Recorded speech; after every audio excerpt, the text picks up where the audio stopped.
Hello students, ये आपका समुच्चय वाले चैप्टर का 1.4। इसमें हम क्या पढ़ेंगे? नेक्स्ट एक्सरसाइज, समुच्चयों की संक्रियाएं। ये क्या होती हैं? Operations of sets.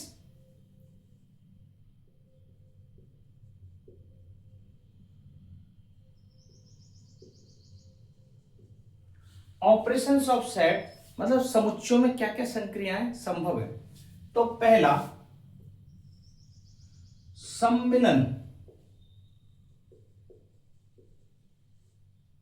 सम्मिलन, समुच्चय सम्मेलन, अपन ऐसा लिखते हैं, समुच्चय सम्मेलन।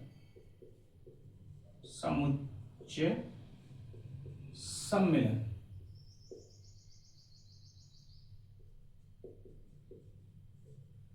इंग्लिश में यूनियन ऑफ सेट्स। ये क्या होता है? कोई दो समुच्चय यदि कहीं दिए गए हैं, जैसे ए बराबर 1 2 3 4 5, बी बराबर 4 5 6 7, ऐसा कुछ देगा। अब इन दोनों समुच्चयों को यदि हम ऐड करें, सम्मिलन करें, देखो ए यूनियन बी, इस यूनियन का जो साइन है वो ऐसा होता है उल्टा यू। इसका मतलब हम क्या है कि ए और बी दोनों को मिला रहे हैं। तो जब दोनों को मिलाते हैं तो भाई मिला दो, 1 2 3 4 5, ये तो पहला आ गया। दूसरा 4 5 6 7। आपको पता है कि समुच्चय में अवयव रिपीट नहीं होते, तो 4 5 तो ऑलरेडी आ चुके हैं, इसमें 6 7 और लिख देते हैं बस। पूरा ए और बी मिलके ये बनेगा। बात समझ आ रही है? मतलब ए और बी को ऐसे मिला के हम लिख सकते हैं। अब इसी में आपको क्या चीज और समुच्चय सम्मेलन आ गया। यहां पर वेन आरेख, अपन एक चीज और पढ़ लेते हैं, वेन डायग्राम। वेन आरेख, इन सभी को वेन आरेख विधि द्वारा और दर्शाया जा सकता है। ये वेन आरेख क्या होता है? देखो वेन डायग्राम। वेन डायग्राम मतलब इसी को यदि आपको बोल दिया जाए भैया वेन से बताओ वेन डायग्राम, तो ऐसे एक ए है और एक बी है। ए में कौन कौन से हैं? 1 2 3 4 5, 1 2 3, जो 4 5 है इनको कॉमन यहां लिख रहा हूं। कॉमन यहां क्यों लिख रहे हैं? क्योंकि बी में भी मौजूद है। और ये 4 5 6 7, ये ए है और ये बी है। अब आपको पूछ लिया जाए कि भैया ए यूनियन बी बताओ, मतलब दोनों की दोनों सम्मिलन, तो ऐसे करके इनको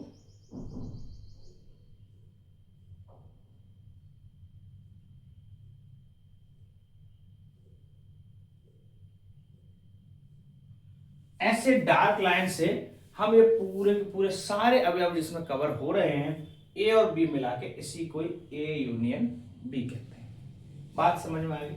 हम समुच्चयों का ये सम्मेलन और ये चीज सीख रहे हैं, साथ में वेन आरेख द्वारा इनको कैसे दर्शाते हैं वो भी। दूसरी जो संक्रिया है वो है सर्वनिष्ठ समुच्चय। सर्वनिष्ठ, हिंदी में नाम थोड़े से अटपटे जरूर है। सर्वनिष्ठ समुच्चय, इसी को इंग्लिश में कहते हैं इंटरसेक्शन ऑफ सेट्स।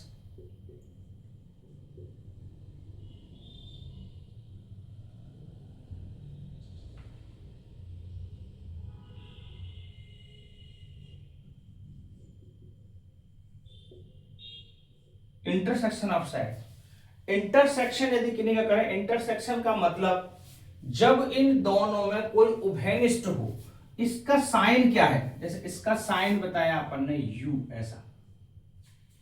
इसको दर्शाने का जो तरीका है वो है उल्टा यू, ऐसे। ठीक है, तो A intersection B, A intersection B क्या आएगा कि भाई ए और बी में जो सर्वनिष्ठ कॉमन है, उभयनिष्ठ है, वो ही। तो इन दोनों में क्या कॉमन है देखें, 4 5 यहाँ रहा, 4 5 यहाँ रहा, ये इन दोनों का कॉमन पार्ट है, तो ए इंटरसेक्शन बी क्या हो जाएगा 4 5। इसी को जो दर्शाने का तरीका है वेन आरेख द्वारा,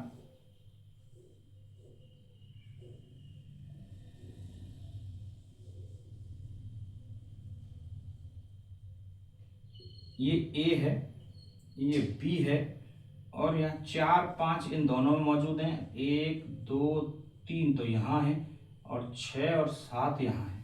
तो इन दोनों में कौन सी संख्या दिख रही है 4 और 5, तो इसी को हाईलाइट कर देंगे ऐसे। ये हमारा ए इंटरसेक्शन बी का वेन आरेख हो गया। तो बात समझ में आ रही है? ठीक है। अब और क्या क्या चीज इसमें है, अंतर पहले यहां तक उतारे,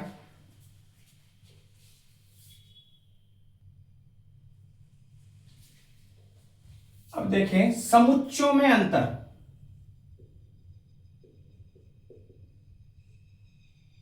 समुच्चों में अंतर। अब ये अंतर डिफरेंस ऑफ सेट्स,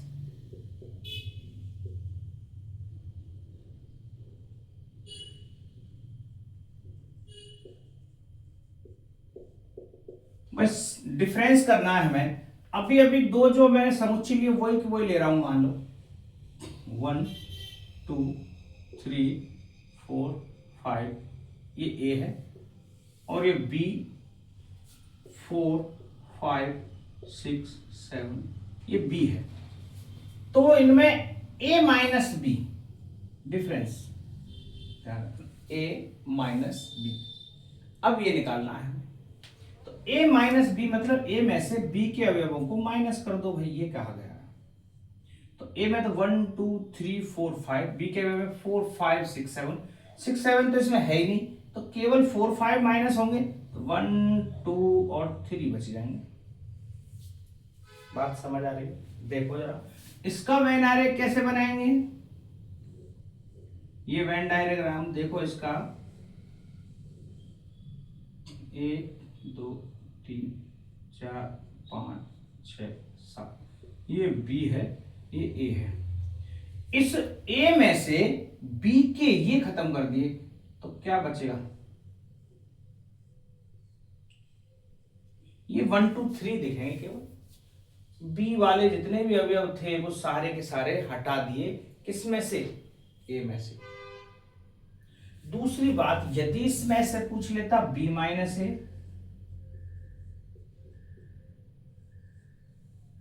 तो बी में से ए के अवयव घटाने हैं, बी में से ए के अवयव घटाएंगे तो 4 5 6 7 में 4 5 ही है जो इसमें से घटेंगे, तो 6 और 7 बचेंगे केवल। और अब इसको वेन आरेख द्वारा दर्शाएं तो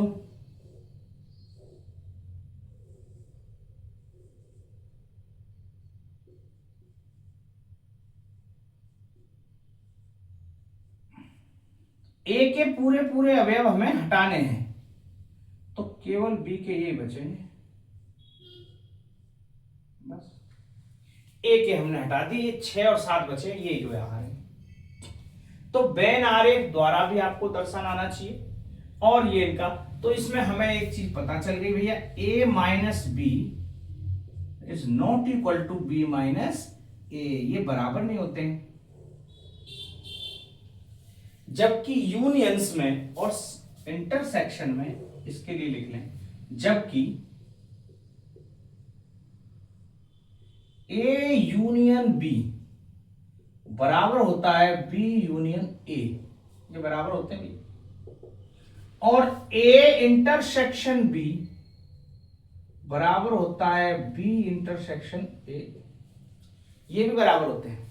लेकिन यूनियन और इंटरसेक्शन बराबर होते हैं, लेकिन इनका डिफरेंस बराबर नहीं होता। इसी पे आधारित हम एक डी मॉर्गन का लॉ भी सीखेंगे। अभी कुछ और समुच्चयों का अंतर देख लिया, समुच्चयों का सम्मेलन देख लिया, समुच्चयों का सर्वश्रेष्ठ देख लिया। एक चीज और देखते हैं, पूरक समुच्चय।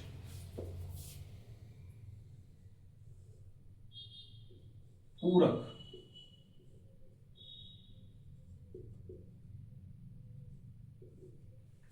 ये शायद 1.5 में है तुम्हारे, मेरे को लगता है।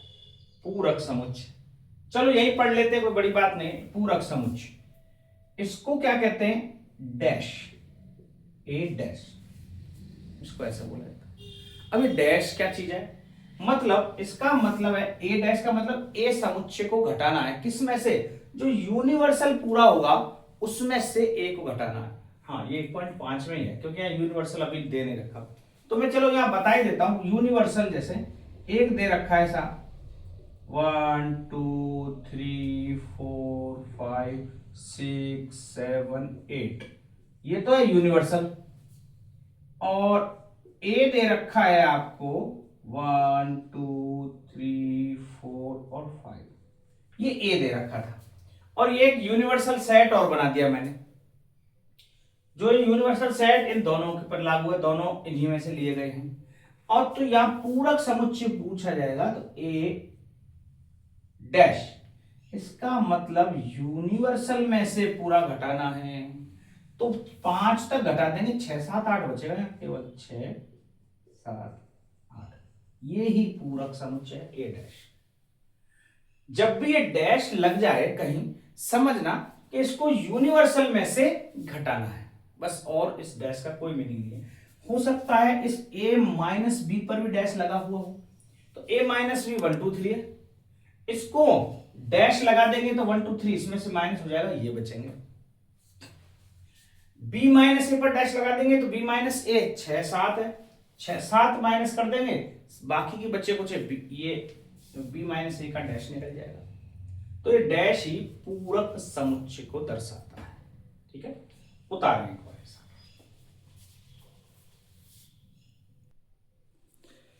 अब इन पूरकों के बारे में कुछ शॉर्ट से सीख लेते हैं। देखो, फिर u बराबर, जैसे ऐसे दे रखा है, u फॉर यूनिवर्सल 1 2 3 4 5 6 7 8, ये u दे रखा था।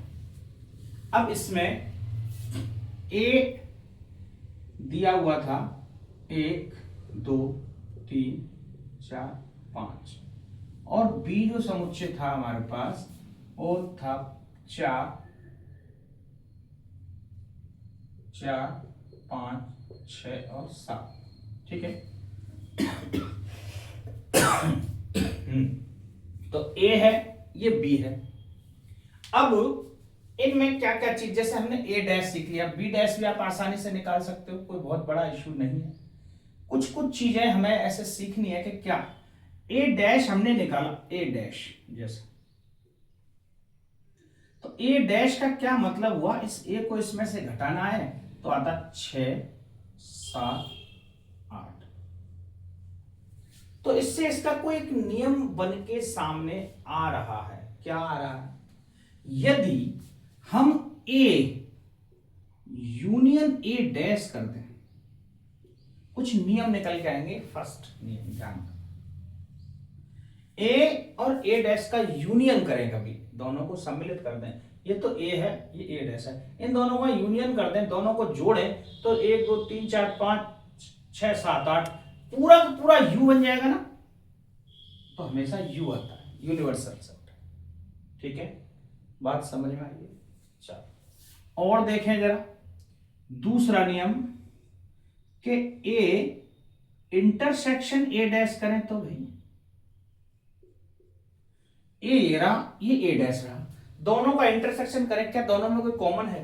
कभी कोई कॉमन नहीं आएगा a और a डैश में, तो इसका इंटरसेक्शन हमेशा 5 रहेगा, 5। बात समझ में आई? बस ये चीजें हमें अभी सीखनी है इसमें। तो ऐसे b डैश निकाला जा सकता है क्या? b डैश, यहां ये क्या सिखाने की कोशिश कर रहा हूं, हम अब सीखेंगे बहुत ही इंपॉर्टेंट चीज, डी मॉर्गन लॉ। तो डी मॉर्गन लॉ कैसे बनेगा, क्या सिस्टम है? 1.5 का है पूरा, फिर आपको 1.4 और 1.5 सीधे एक्सरसाइज करा देंगे डायरेक्ट। तो जितना भी 1.4 और 1.5 की जो समरी है मैं आपको पूरा बता रहा हूं एक बार, ठीक है? तो इसके एग्जाम्पल बहुत ज्यादा कोई कठिन नहीं, फिर सीधे अपन क्वेश्चनों की तरफ बढ़ेंगे। तो बी डैश देखें, बी डैश कैसे निकलेगा? बी वो दे रखा है, डैश निकालना हो तो 4 5 6 7 कम कर दो, 4 5 6 7 ये कम होंगे, तो 1 2 3 8, 1 2 3 और 8, ये चीज आ जाएगा फिर बी डैश में। अब यदि ए डैश और बी डैश इसका इंटरसेक्शन निकालें तो दोनों में एक कॉमन आ रहा है 8, क्योंकि 8 इन दोनों में नहीं था, इसलिए 8 इन दोनों में यहां बच रहा है, यहां बच रहा है, तो इन दोनों का कॉमन एक 8 हो जाएगा। अब इन सबके वेन डायग्राम भी अपन बनाना सीखेंगे धीरे धीरे। तो ये इसमें दोनों में यदि कॉमन इंटरसेक्शन लिया गया, सम्मिलित करेंगे तो 1 2 3 और 6 7 8 ऐसा बन जाएगा। ठीक है, डी मॉर्गन लॉ क्या कहता है? डी मॉर्गन लॉ कहता है डी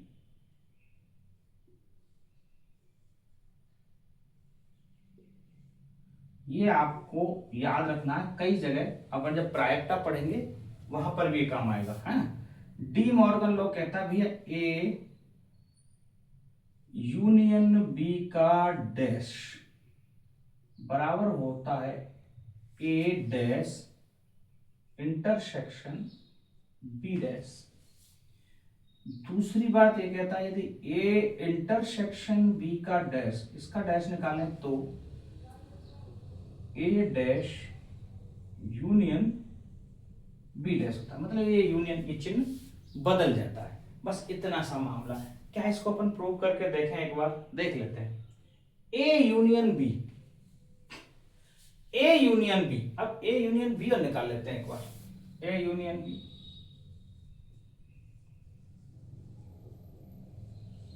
ए यूनियन बी मतलब 1 2 3 4 5 6 7 तक आएगा।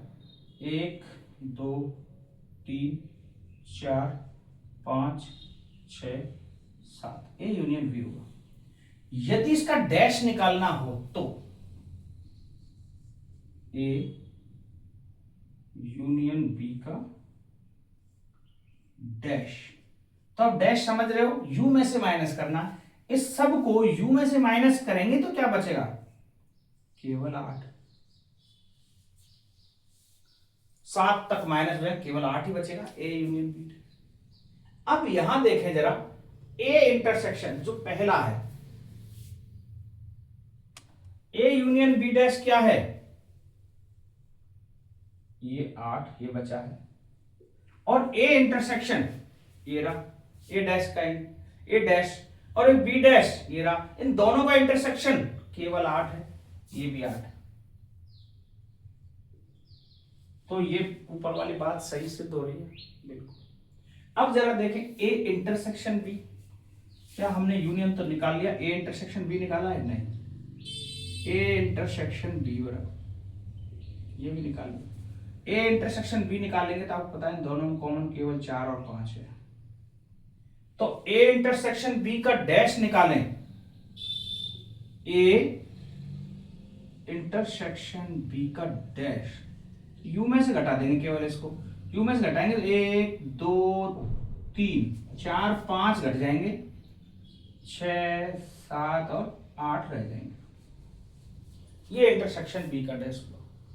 तो इसमें ए डैश और बी डैश का यूनियन होता है बराबर। तो जरा देखो, ये तो ये है, और ए डैश ये रहा, बी डैश ये रहा, इन दोनों को मिलाएंगे तो यूनियन साइन लग रहा है 1 2 3 6 7 8, 1 2 3 6 7 8, इन दोनों को मिलाने पर भी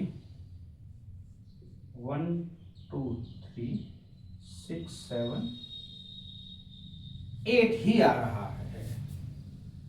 ठीक है, इसलिए ये डी मॉर्गन लॉ ये है, बहुत ही इंपॉर्टेंट लॉ है, और आप कई बार डायरेक्ट ऐसे पूछ लेता है, सिद्ध कीजिए, ये डी मॉर्गन लॉ। तो ये आपको आना चाहिए पूरी तरह से। तो इसको कैसे कैसे क्या सिद्ध करना है, क्या चीज है, ये आप पूरा उतार रखो। अब 1.4 के सवालों की तरफ बढ़ते हैं। पहला सवाल, निम्नलिखित में से प्रत्येक समुच्चयों का सम्मिलन ज्ञात कीजिए। तो मैंने पहले दूसरे 2 सवाल सरल सरल है, मैं आपको बता चुका हूं कैसे यूनियन करते हैं, आसानी से कर लेंगे, कर तो ये भी लेंगे, बहुत ज्यादा कठिन नहीं है, लेकिन फिर भी मैं इन सवालों को बताता हूं क्योंकि इनमें पहले समुच्चय निर्माण रूप दे रखा है, तो इसको रोस्टर फॉर्म में बदलना है और फिर अपन इनका यूनियन निकालेंगे। तो पहले ए बना के देखो क्या है, x सच दैट x एक प्राकृत संख्या है और 3 का गुणज है, तो इसका रोस्टर फॉर्म क्या होगा भाई? प्राकृत संख्या है 3 का गुणज, मतलब 3 6 9 12 15 dot dot dot dot dot, क्योंकि इसमें कहीं लिमिट तो दे नहीं रखी, तो 3 के सारे गुणज आ जाएंगे। जरा इसको देखें, 6 से कम एक प्राकृत संख्या है, 6 से कम b, तो भैया 6 से कम तो 1 2 3 4 5, 6 से कम लिखा है, बराबर तो लिखा नहीं है, तो 5 तक ही मान लेंगे, ये b हो गया।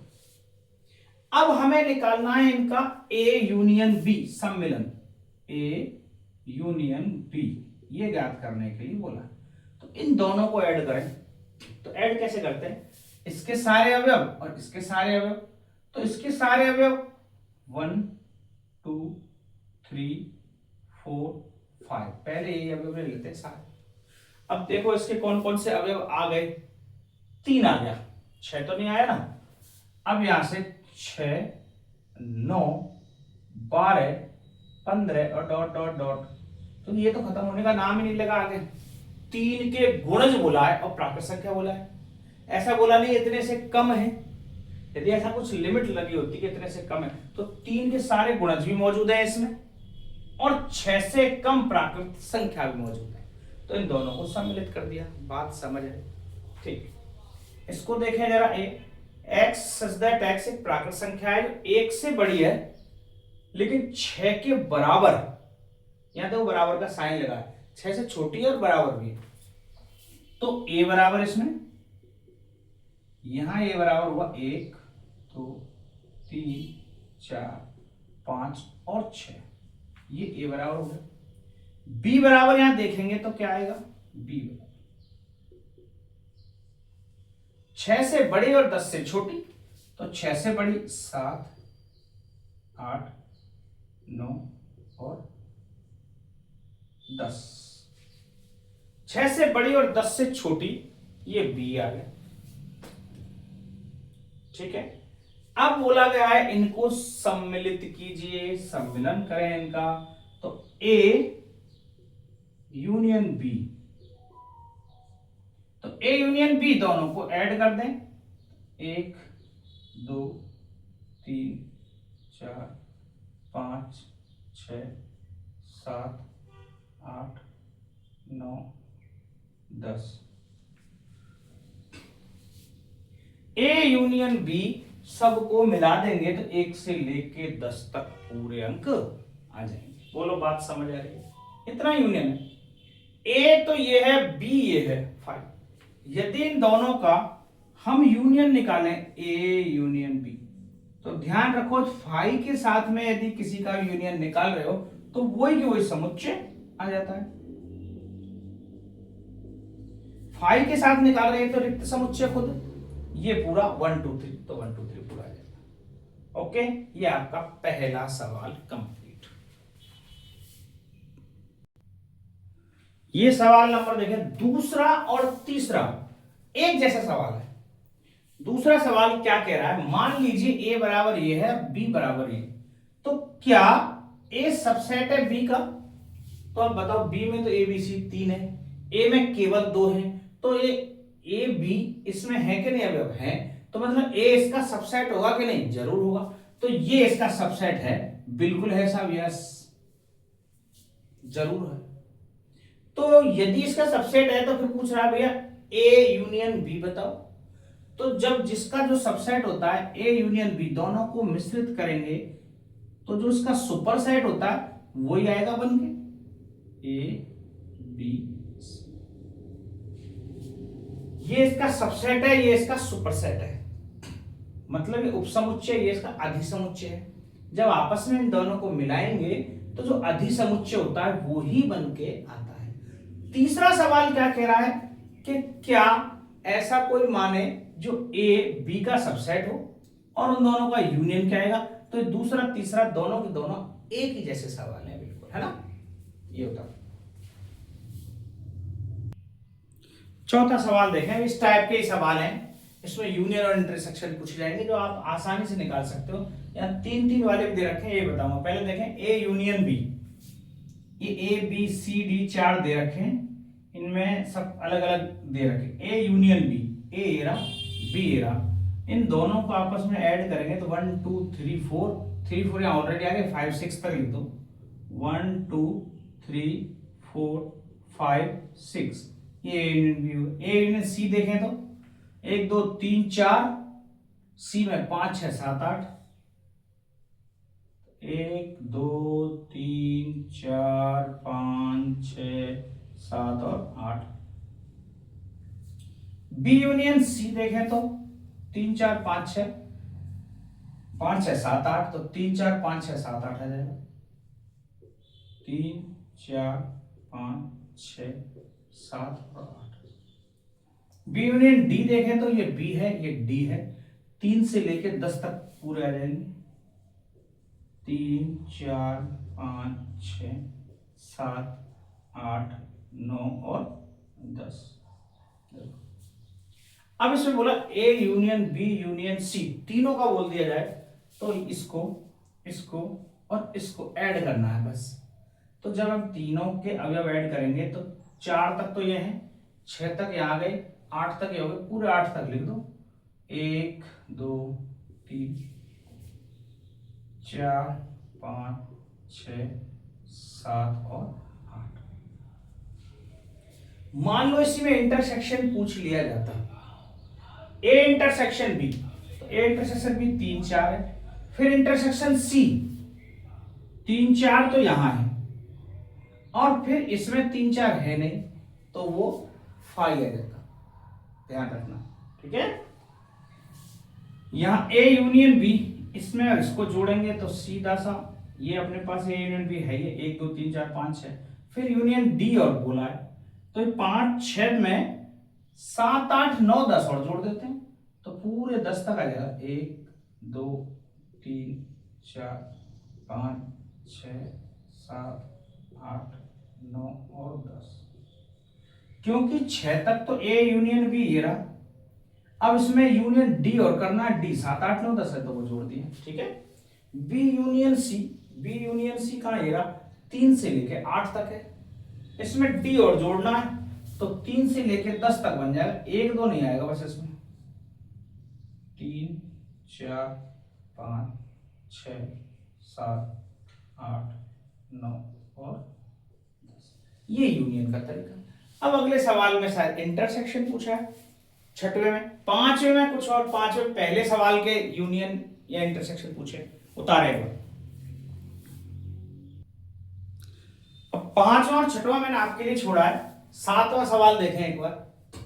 इसमें सब में समुच्चय निर्माण रूप लिखा हुआ है, x such that x एक प्राकृत संख्या है, तो सीधा सा हिसाब किताब है, इसमें a क्या बनेगा, 1 2 3 4 डॉट डॉट डॉट। b को देखें तो क्योंकि इसमें लिमिट नहीं दे रखी इसलिए डॉट डॉट डॉट अनंत तक। x such that x एक सम प्राकृत संख्या है, मतलब सम संख्या भी है, 2 4 6 8 डॉट डॉट डॉट। C देखें तो क्या बनेगा, एक विषम प्राकृत संख्या है, विषम तो 1 3 5 7 9, जिनमें 2 का भाग नहीं जाता, वो विषम संख्या हो गई। अभाज्य संख्या कौन कौन सी होती है, अभाज्य आपको पहले बहुत पहले पढ़ा चुका हूं, जिनके केवल और केवल 2 गुणनखंड होते हैं वो अभाज्य संख्या है। एक कभी अभाज्य संख्या नहीं है, 2 से स्टार्ट होती है, 2 3 5 7 11 13 ऐसे डॉट डॉट डॉट। तो अब क्या पूछा गया है जरा देखें, इनमें ए इंटरसेक्शन बी पूछा गया है। ए जहां ये इंफिनिटी तक जा रहा है, अब इसमें यूनियन पूछेंगे तो सब इंफिनिटी आ जाएगा, लेकिन इंटरसेक्शन पूछा, ए इंटरसेक्शन, ए और बी में कॉमन क्या है, तो देखो ये इसमें सम है सारे, और इसमें 1 2 से पूरे तो सम, दोनों के सम, इसमें तो सारे सारे आएंगे 1 से लेके, इसमें केवल सम संख्या आएंगी, तो दोनों में जो कॉमन होगा वो सम संख्या कॉमन होगी, 2 4 6 8 डॉट डॉट डॉट। लिमिट कोई फिक्स है नहीं इसलिए अपन पूरा डॉट डॉट लगाएंगे। A intersection B. और क्या पूछा है, ए इंटरसेक्शन सी बताओ, ए इंटरसेक्शन सी। ए और सी में क्या कॉमन है? ए में 1 2 3 4 5 कंटिन्यू है और सी में 1 3 5 विषम है। तो जो विषम है ये ही दोनों में कॉमन होंगी। तो 1 3 5 7 9 डॉट डॉट डॉट। अब क्या बचा? बी ए इंटरसेक्शन डी पूछा, A intersection D, A intersection A का डी के साथ में भैया ए में तो सारी की सारी संख्या आ गई और यहां केवल अभाज्य है, तो ये अभाज्य वाली ही कॉमन होंगी। तो 2 3 5 7 11 13 डॉट डॉट डॉट। ठीक है, ये सारी सारी अभाज्य संख्या ये कॉमन आ जाएगी। तो इंटरसेक्शन पार्ट में कॉमन ढूंढ रहे हैं अपन, बी इंटरसेक्शन सी।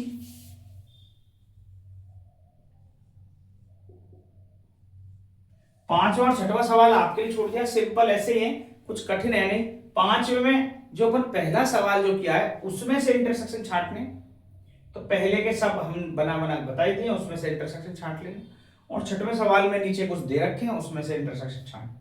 तो यहां देखें जरा सातवें को कि बी इंटरसेक्शन सी, बी में 2 4 6 8, सी में 1 3 5 7। क्या इसमें से कोई चीज कॉमन हो सकती है? कभी बिल्कुल नहीं होगी, इसलिए रिक्त समुच्चय या फिर इसको फाइव, इन दोनों में कभी कोई कॉमन नहीं आएगा। यहां तो सम है विषम।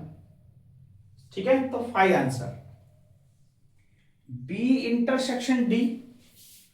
बी और डी का कोई देखेगा, बी इंटरसेक्शन डी। तो बी में तो सम संख्याएं, डी में अभाज्य संख्याएं। केवल इकलौती एक संख्या होती है जो सम भी है और अभाज्य है, वो है 2।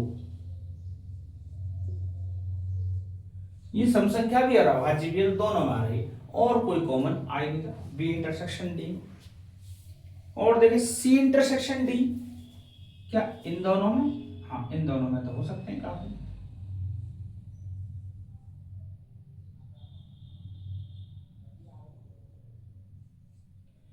इन दोनों में कॉमन देखें तो 3 5 7, 3 5 7 11 13 17 19, ये सब विषम भी है और अभाज्य भी है। हर अभाज्य संख्या ज्यादातर, एक केवल 2 ऐसी है सम भी है और अभाज्य, ज्यादातर जितनी अभाज्य संख्या है वो विषम ही होंगी, क्योंकि 2 का भाग उनमें नहीं जाएगा। यदि 2 का भाग चला ही जाएगा तो फिर उसके ज्यादा फैक्टर हो जाएंगे और फिर वो संख्या एक अभाज्य नहीं रह जाएगी। बात समझ आ रही? तो ये सी इंटरसेक्शन डी। ये आपके 7 सवाल हुए, इसमें से उतार।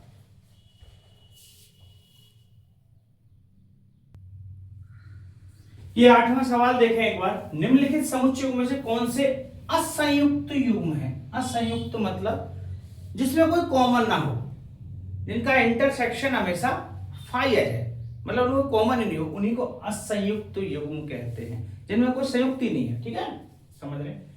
1 2 3 4 तथा x such that x एक प्राकृत संख्या है जो 4 से तो बड़ी है और 6 से छोटी है। तो मतलब 4 से बड़ी तो 4 5 6 ये आएंगे, और यहां पे 1 2 3 4। क्या कोई चीज कॉमन है? बिल्कुल लग तो रही। आप देखो 4 तक तो ये हैं और 4 से 6 तक ये हैं, तो इनका इंटरसेक्शन निकालें, ए इंटरसेक्शन बी, वो क्या आएगा? 4 आएगा। भाई 4 कॉमन है, तो ये तो असंयुक्त युग्म नहीं है। वो कह रहा है असंयुक्त छांटिए, तो ये असंयुक्त नहीं है, इसका मतलब इसमें कॉमन है कोई ना कोई। इसमें देखें ए ई आई ओ यू और सी डी ई एफ, इसमें भी एक कॉमन आ रहा है ई दोनों तरफ है, तो इसका इंटरसेक्शन ए इंटरसेक्शन बी करेंगे यदि इसमें, तो ई आएगा। यदि ये दोनों ए बी हैं तो ध्यान रखना, मैंने माने नहीं है या लिखे हुए भी नहीं है, यदि ए बी हैं तो। यहां अब देखो ये भी असंयुक्त नहीं है। इसको देखें x such that x एक संपूर्णांक और x such that x एक विषम पूर्णांक। सम और विषम पूर्णांक इनमें कोई कॉमन नहीं हो सकता, तो ये ही दरअसल इनमें क्या होगा? ए इंटरसेक्शन बी 5 क्या आएगा? फाइव। तो केवल ये ही है जो असंयुक्त युग्म है, इसका इंटरसेक्शन 5 आ रहा है। बाकी सब में कोई ना कोई चीज कॉमन है, यहाँ ई कॉमन आ रही थी, यहाँ 4 कॉमन आ रहा है, तो मतलब ये असंयुक्त नहीं है, बाकी ये असंयुक्त युग्म है। ये 8वां सवाल होता है।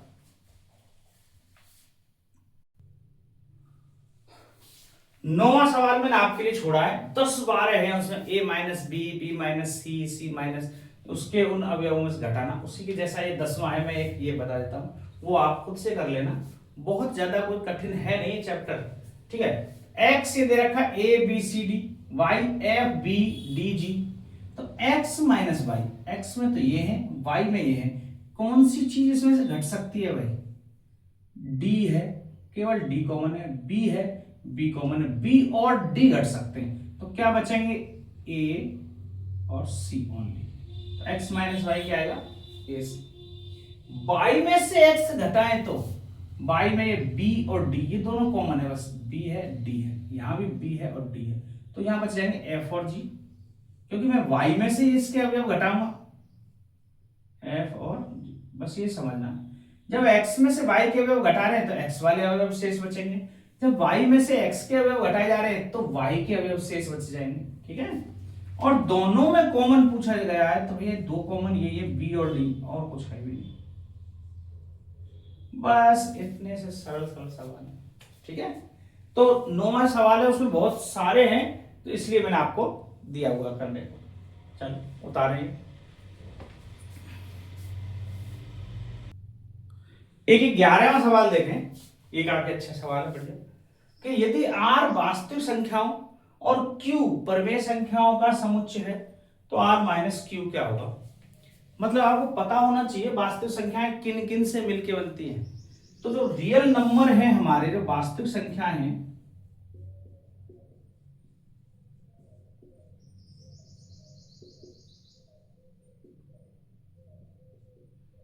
इनके दो पार्ट है, परिमेय संख्या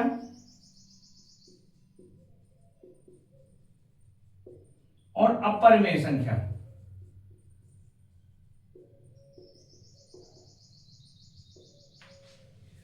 इन दोनों से मिलके वास्तविक संख्याएं बनती हैं। तो वास्तविक संख्या में से ये माइनस कर दिए जाए, इनको हटा दें, तो क्या बचेंगे? केवल अपरिमेय संख्या, इरेशनल नंबर। तो क्या आंसर आएगा? अपरिमेय संख्याओं का समुच्चय, अपरिमेय।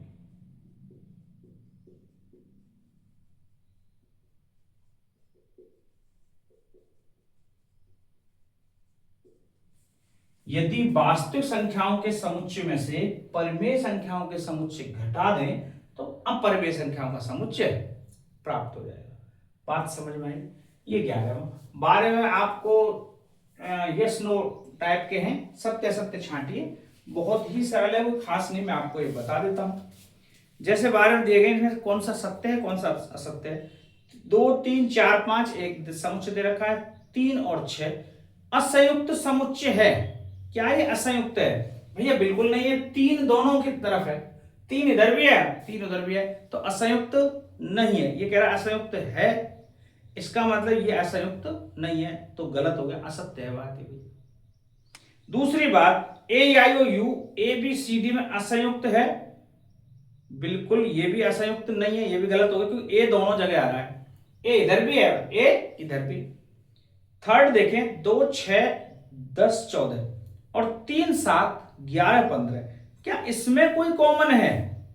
इसमें कोई कॉमन नहीं दिख रहा, तो ये असंयुक्त जरूर है, इसलिए ये सत्य असंयुक्त समुच्चय। 2 6 10 और 3 7 11, इसमें भी कोई कॉमन नहीं है, ये भी असंयुक्त है, तो 2 वाले नीचे सही है, बाकी गलत। यही आपका ये 1.4 पूरा चैप्टर फिनिश, ठीक है।